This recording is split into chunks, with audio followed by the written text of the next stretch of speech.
Help! Please, I can't move. Those were the only words Rose could whisper. Lying in a dark Chicago alley, beaten by her ex, she thought no one would come. Rose Becker had finally escaped. New apartment, new job, new life. Malik Turner, the man who'd spent 2 years controlling and hurting her, was supposed to be in her past. But on a cold November night, he proved that some men don't understand the word no. He found her coming home from work, dragged her into the alley, beat her until her body stopped responding. Then he walked away, leaving her trembling on the rain-soaked pavement, certain she would die alone. That's when the heavy footsteps came. Not Malik returning, but Don Richards, the feared Mafia boss, who would turn her nightmare into her ex-boyfriend's worst mistake. It was close to midnight in Chicago. The rain had been falling steadily since dusk, turning the streets slick and black, reflecting the amber glow of streetlights like shattered glass. Rose Becker's shift at the corner cafe had ended an hour earlier, and she'd walked the 6 blocks home in silence, her coat pulled tight against the cold November wind that swept off Lake Michigan. She had been working at the cafe for 9 months, early mornings and late evenings, saving every dollar she could. Her studio apartment was small, barely furnished, but it was hers. For the first time in 2 years, she wasn't looking over her shoulder every second. She wasn't jumping at every text notification, wondering if Malik had found a way past the blocked numbers. She thought she was safe. When Rose turned the corner onto her street, she noticed the building's entrance light was out. The hallway beyond the glass door sat in shadows. She hesitated, keys already in her hand, her breath fogging in the freezing air. That's when she heard his voice. "Thought you could just walk away from me?" Her heart stopped. Malik Turner stepped out from the alcove, beside the entrance, his face twisted with rage. He was bigger than she remembered, angrier, his eyes burning with something cruel and possessive. Rose's throat tightened. She tried to step backward, but he moved faster. His hand clamped around her wrist. "You blocked me, changed your number, made me look like a fool." "Malik, please," Rose's voice cracked. "I just want to go inside. You don't get to decide when we're done." He yanked her forward, and she stumbled. Her bag fell to the wet pavement. She tried to pull free, but he twisted her arm, dragging her toward the narrow alley that ran along the side of the building. "Let go of me!" Rose screamed, kicking, clawing at his grip. No one answered. The street was empty. The windows above were dark. Malik slammed her against the brick wall, knocking the wind from her lungs. She gasped, tried to push him away, but his hands found her throat. "You belong to me," he hissed, inches from her face. "You'll always belong to me." Rose's vision blurred. She couldn't breathe. Then, suddenly, he released her, only to shove her hard.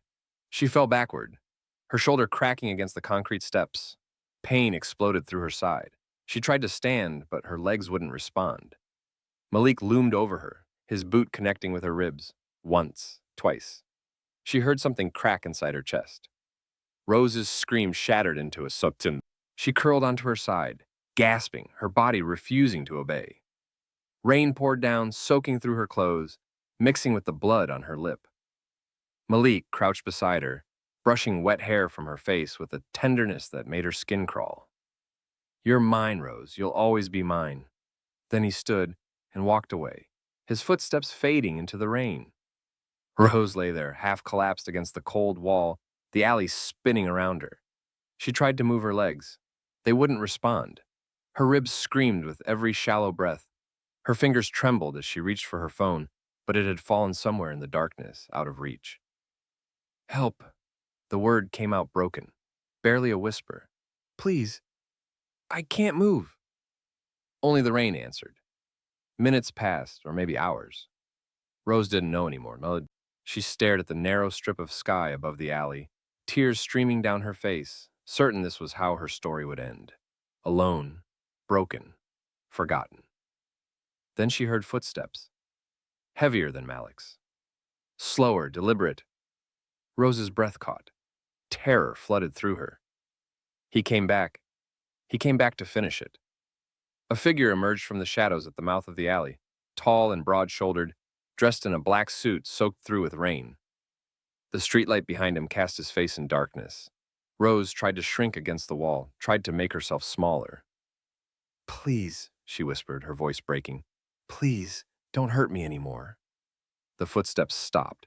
The man stepped closer into the faint glow of a flickering security light mounted on the building's side. Rain dripped from his dark hair, slicked back, revealing a face carved from stone. Tattoos edged his throat and knuckles. His sharp blue eyes swept over her, then widened in shock. Rose? She knew that voice. Quiet. Deep. The man from the cafe who always sat in the corner booth. Black coffee. Never much conversation, but always watching. Always tipping well. Always making her feel over somehow.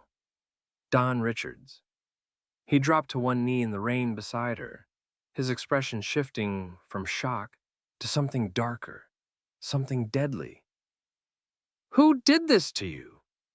His voice was low, controlled, but underneath it was a fury that made the air around them feel electric. Rose tried to speak, but her throat was too tight. She managed a single word. Malik. Don's jaw clenched. His gaze swept over her bruised face, her twisted position, the way she was clutching her side. He looked at her the way someone might look at a shattered piece of art, horrified, angry, heartbroken. I can't move, Rose whispered, tears spilling over. I tried, but I don't. His hand, rough and warm, settled gently on her shoulder.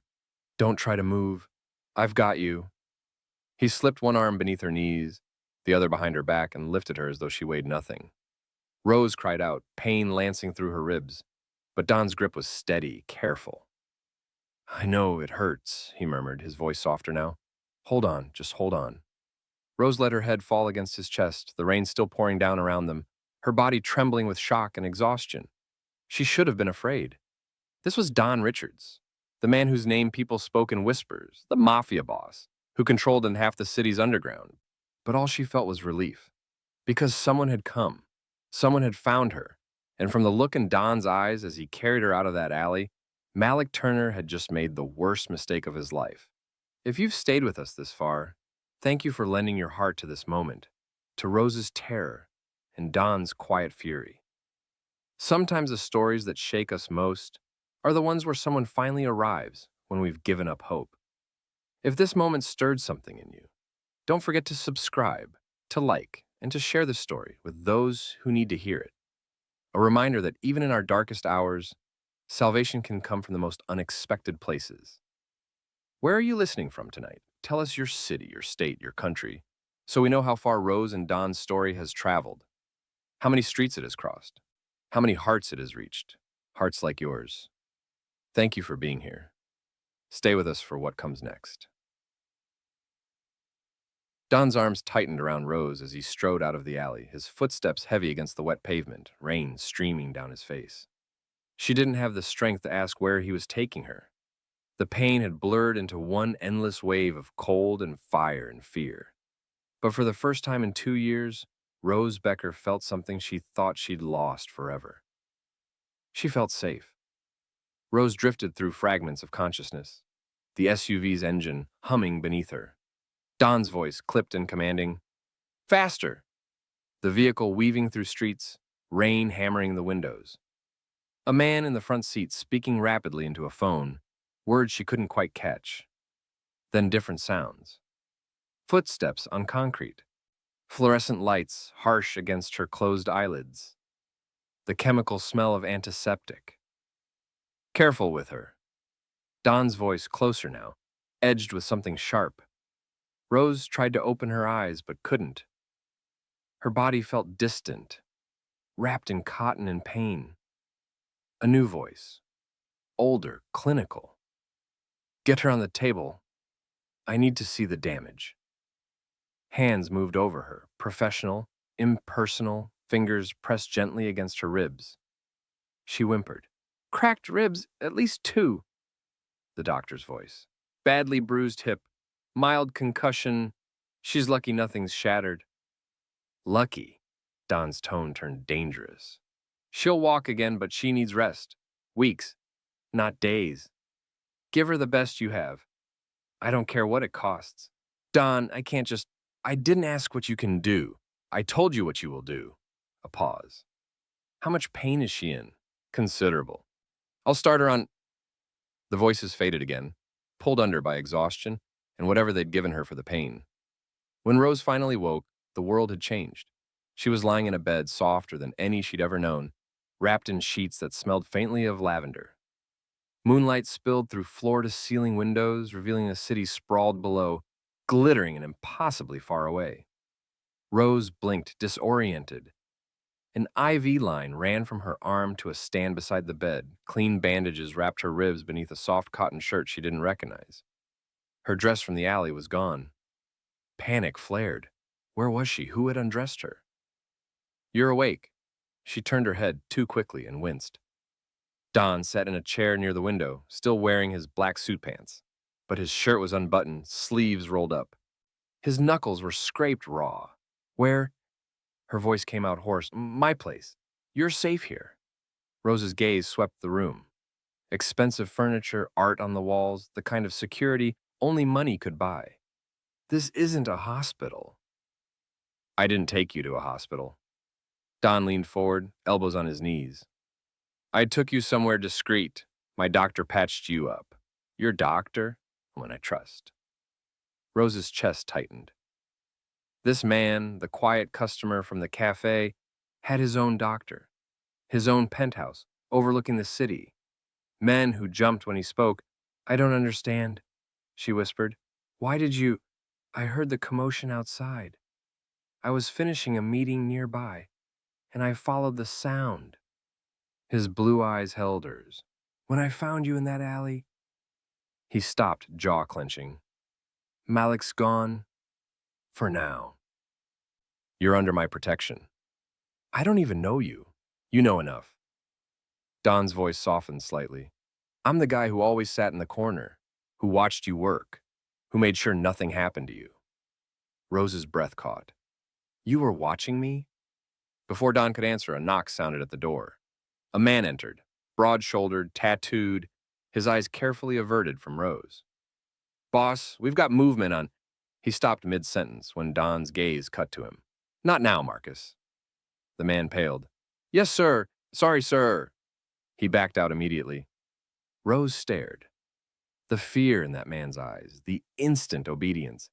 Don wasn't just wealthy, he was dangerous. Hours later, when Rose's breathing had finally evened into sleep, Don stood by the window, his reflection ghostly in the glass. I won't lose another one like this, he muttered to the empty room, his fists clenched. Not again. 6 months earlier. The corner cafe opened at 5:30 every morning, and Rose Becker was always the first one through the door. She'd tie her apron, brew the first pot of coffee, and watch the city wake up through the smudged front windows. This was her new life. Small, quiet, hers. She'd left Malik 3 months before that first morning shift, walked out of his apartment with nothing but a duffel bag and the bruises he'd given her the night prior. He'd started out charming. Flowers, compliments, promises of forever.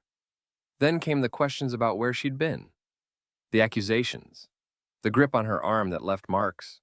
The shove that became a punch. The day she finally ran, she swore she'd never let anyone control her again. Her studio apartment was barely furnished, but the lock was new and the neighbors didn't ask questions. She blocked Malik's number, deleted every photo, and took the cafe job to stay busy, to rebuild. But Malik didn't believe in letting go. He'd appear outside the cafe windows, watching, texting from new numbers. Once he followed her halfway home before she ducked into a convenience store and waited until he left. Rose learned to keep her head down and her keys between her fingers. That's when Don Richards started coming in. He arrived every morning at 6:15, ordered black coffee, and sat in the corner booth. Expensive suit, tattoos creeping up from his collar, phone always in his hand, conversations held in a low voice that never carried. Rose knew danger when she saw it. But there was something different about him. He never leered, never made her uncomfortable, just watched with those sharp blue eyes, left a $20 tip on a $4 coffee and disappeared. One morning, Malik showed up while Don was there. Rose was wiping down tables when she saw him through the window, arms crossed, glaring. Her hands started shaking. She set the rag down, trying to decide whether to call the police or just lock herself in the back room. Then a black Mercedes pulled up to the curb. Don stepped out, buttoning his jacket.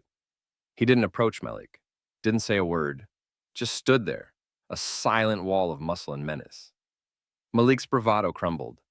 He glanced between Don and Rose, then turned and walked away. Don got back in his car and drove off. After that, Malik stopped showing up at the cafe, but Rose would still see him lurking near her apartment, texting threats she tried to ignore.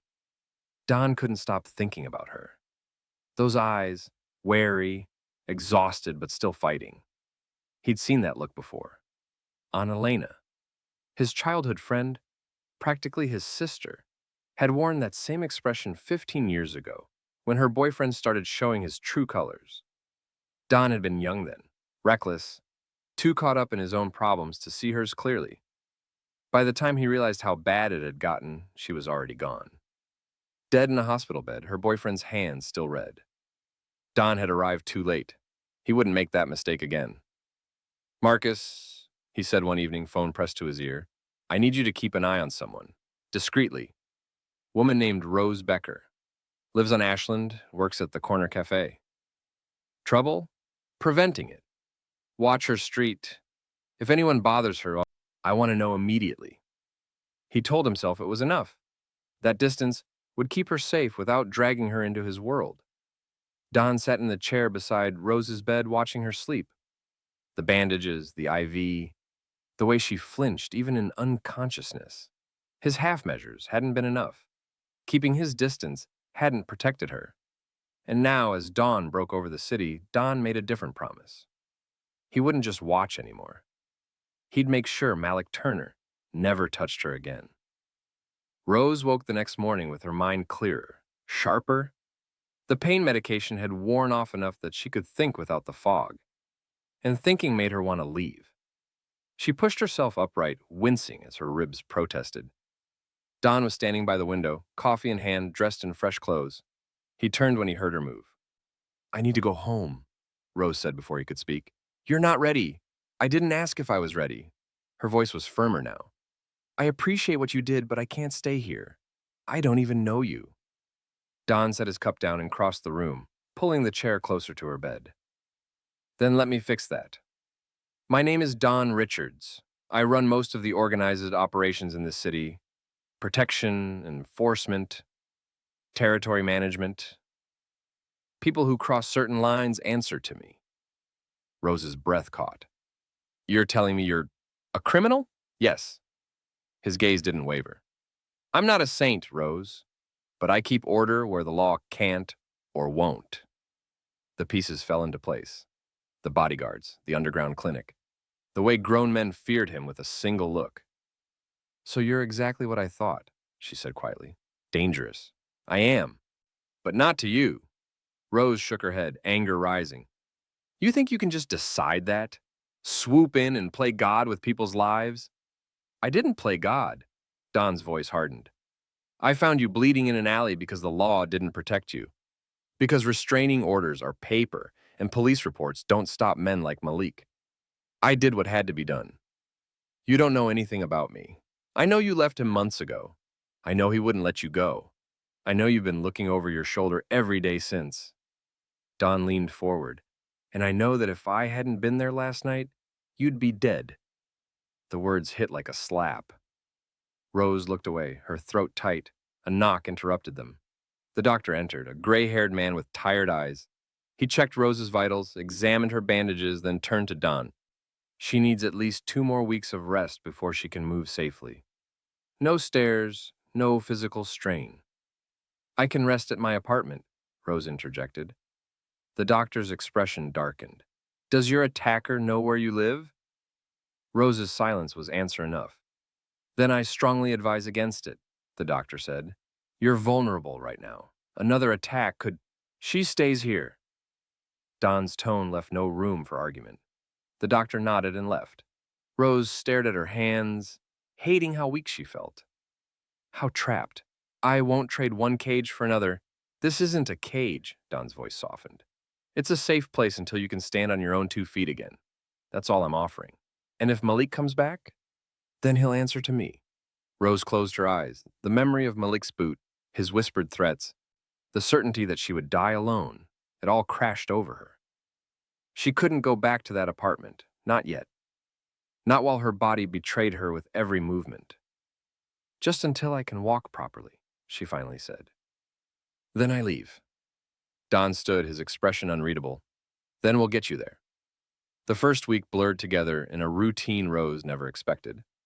Mornings began with the doctor's exercises, slow, careful movements designed to rebuild strength without aggravating her injuries. Lifting her arms above her head, rotating her hips, walking the length of the bedroom with one hand braced against the wall. By the second week, she could make it to the living room without help, though each step still sent dull aches through her side. The penthouse was unlike anything she'd ever seen. Marble floors, art that probably cost more than her yearly rent, and those endless windows overlooking Chicago. Rose would stand there in the afternoons, watching the city move below, feeling both impossibly high and strangely grounded. Don left early most mornings, dressed in dark suits, his phone constantly buzzing. But he always returned by evening. He'd bring food from restaurants she'd never heard of, asking questions about her pain levels, adjusting her pillows without being asked. One morning, she found coffee waiting for her.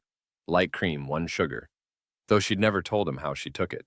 You watched me make it at the cafe, she said when he appeared in the doorway. I'd pay attention. A ghost of a smile crossed his face before he left for another meeting. She saw pieces of his world she wasn't supposed to. Men arriving with split knuckles and bruised faces, heading toward a room down the hall. Conversations conducted in coded language about shipments and territories. Once, she overheard Don's voice rise, a rare break in his control, when someone mentioned roughing up a woman who'd witnessed something she shouldn't have. You touch her, you answer to me, Don had said, ice in every syllable. We don't operate that way, understood? The man had stammered an apology. Rose realized then that Don had lines he wouldn't cross. Rules even criminals feared breaking. One evening, as she sat on the couch with her legs elevated, Don joined her with 2 glasses of whiskey. He handed her one without a word.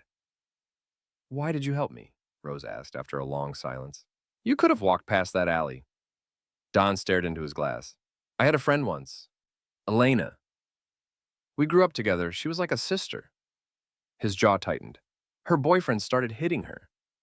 I was too young, too stupid to see how bad it was. By the time I figured it out, she's gone? He nodded. I got there too late. I swore if I ever saw it happening again, I'd stop it. His eyes found her. When I saw you in that alley, I saw her, and I refused to be too late twice. Rose's chest tightened. I'm sorry. Don't be. Just get better. The moment stretched between them. Something fragile and new taking shape. The door opened. Marcus entered, his expression grim. Boss, we got intel on Turner. Don's entire demeanor shifted. And he's been working with the Southside crew. Small-time dealers who've been testing our borders. Marcus glanced at Rose, then back to Don. The attack wasn't random. They wanted to send a message.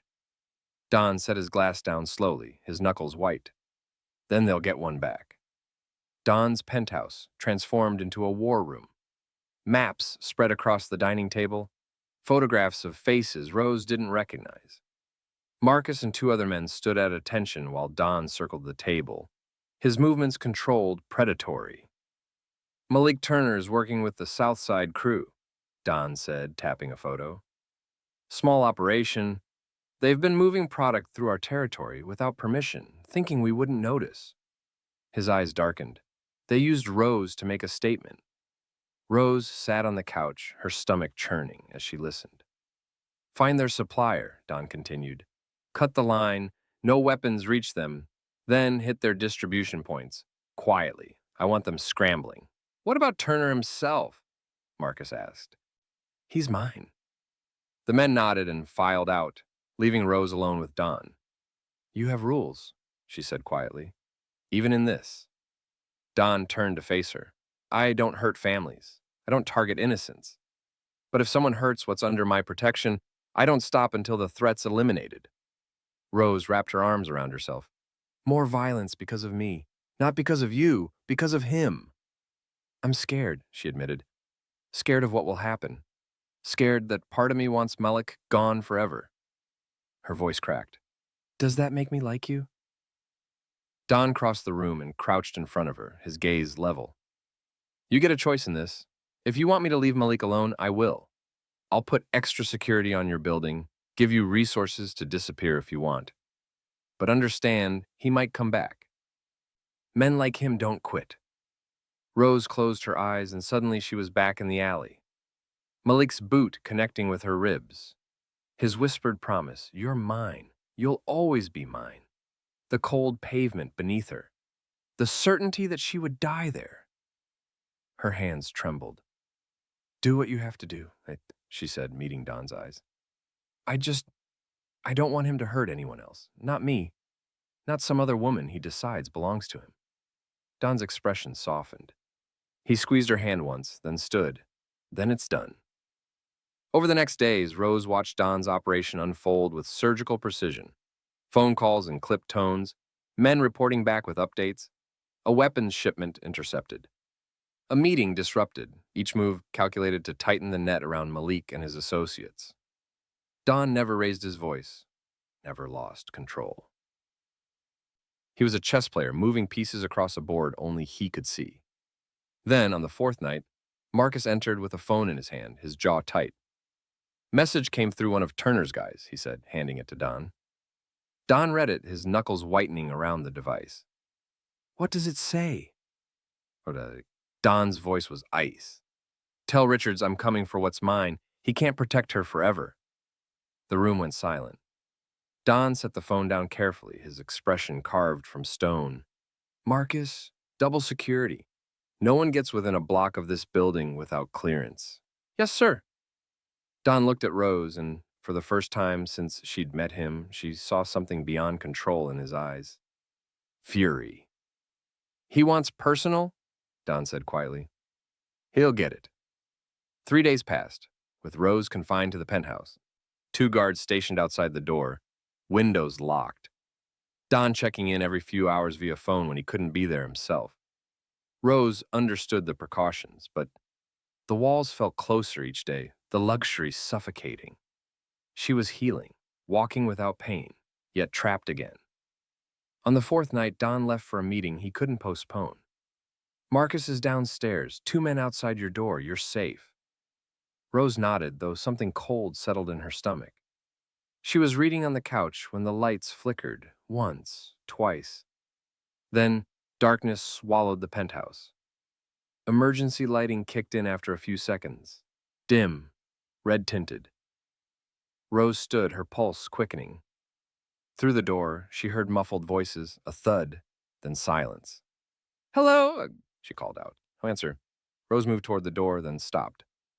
Don had shown her the security panel once, a silent alarm connected directly to his phone.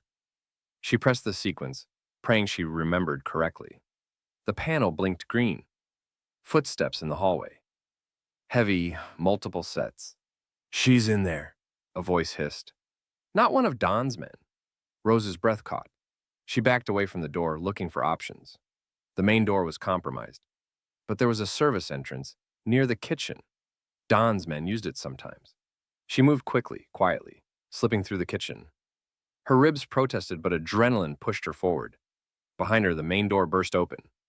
Rose hit the service entrance just as shouts erupted. She stumbled into a narrow hallway, pulling the door shut behind her. Footsteps pounded after her. Then gunfire shattered the silence. Rose flattened against the wall, her heart hammering. More shots, shouting, the sound of bodies hitting the floor. Rose! Don's voice, sharp and commanding. Here, she called out. The service door flew open. Don appeared, gun in hand, his eyes wild, until they found her.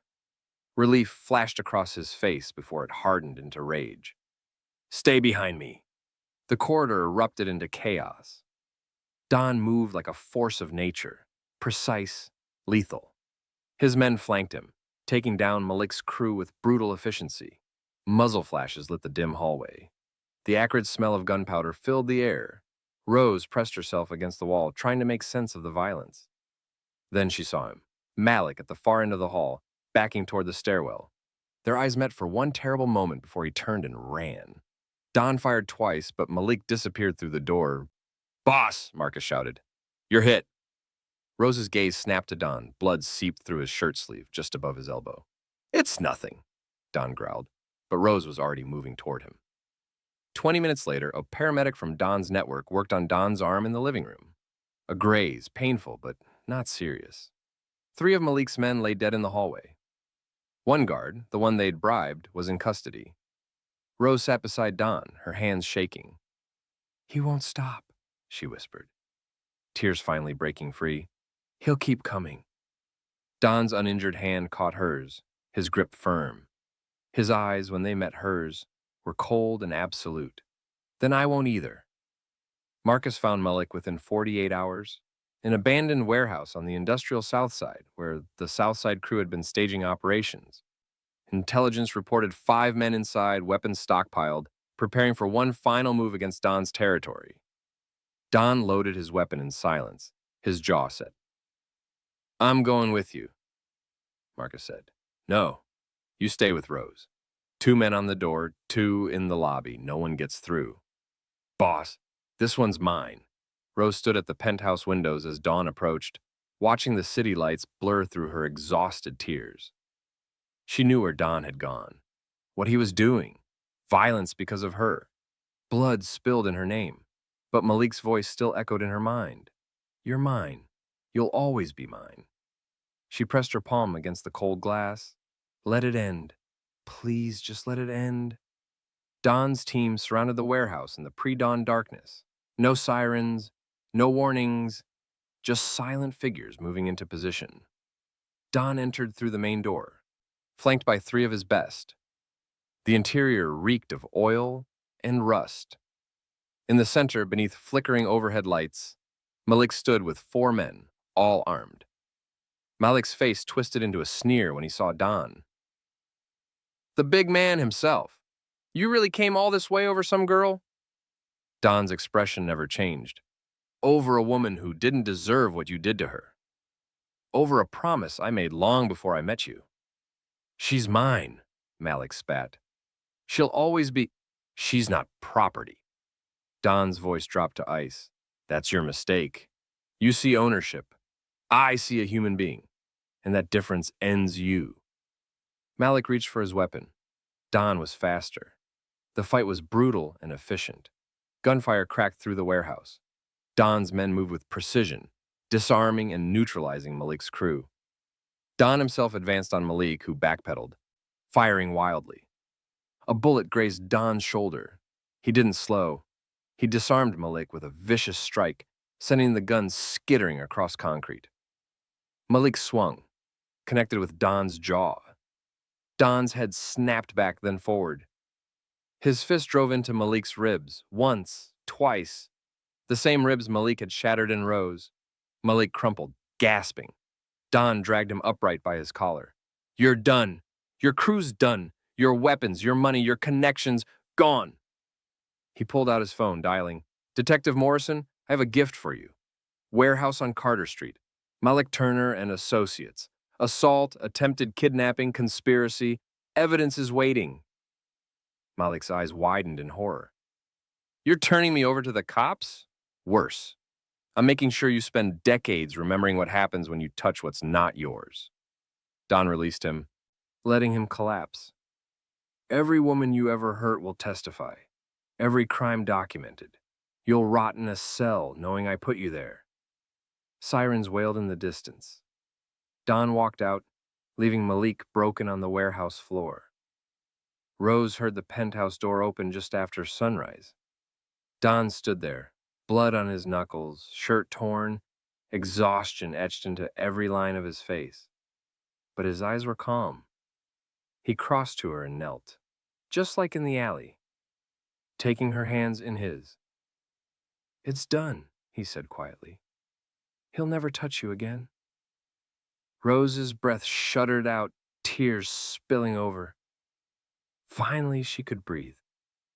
3 months later, Rose stood on the small stage at the Blue Room, a jazz lounge tucked into Chicago's west side, her voice carrying through the warm, amber-lit space. She sang an old Etta James number, her eyes closed, feeling every note. When she finished, scattered applause rippled through the room. She smiled, stepped down, and caught sight of the man sitting alone in the back corner booth. Don, in his usual black suit, nursed a whiskey and met her gaze with the faintest smile. Some things hadn't changed, but everything else had. Rose's ribs had healed. She walked without pain, slept without nightmares, most nights anyway.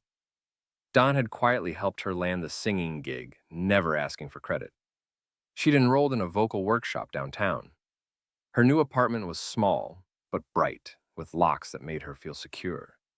She was rebuilding, slowly, carefully, and Don had given her space to do it. He still appeared at her performances, sometimes at the coffee shop near her workshop, but always at a distance, always respectful, never demanding. Until tonight, when she'd asked him to come to the penthouse one last time. Rose stood in the penthouse entryway, her packed duffel bag at her feet.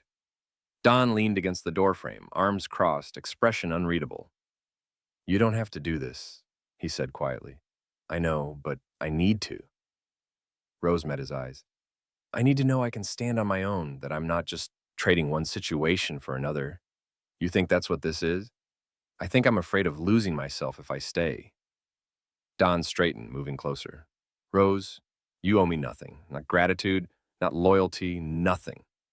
I did what I did because it was right, not because I expected anything in return." "I know that."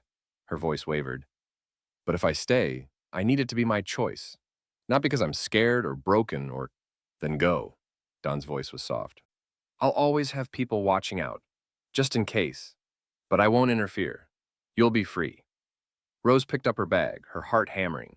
She took 2 steps toward the door. Then her body remembered. The alley, the rain, the cold pavement beneath her. Malik's voice in the dark. The certainty that she would die there, alone and forgotten. And then Don, kneeling beside her, his hand gentle on her shoulder. "I've got you."